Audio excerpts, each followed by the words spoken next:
Here we are. We still got snow coming down, you see that? Yes, indeed. Forecasters are calling for another 4 to 6 inches of this stuff.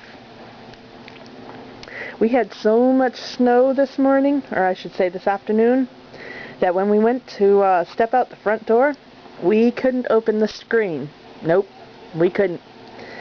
They're calling for more snow on Saturday, next week, right after Christmas.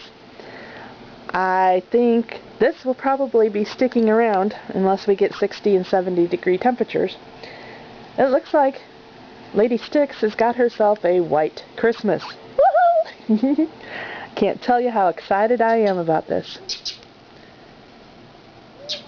There is so much snow, and I'm guessing that the roads are really bad, that just about everything in the area has been shut down or will be closing around 4 o'clock.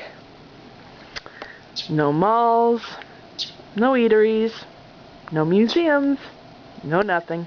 But that's alright. Ooh, I hear a birdie. Can you hear that?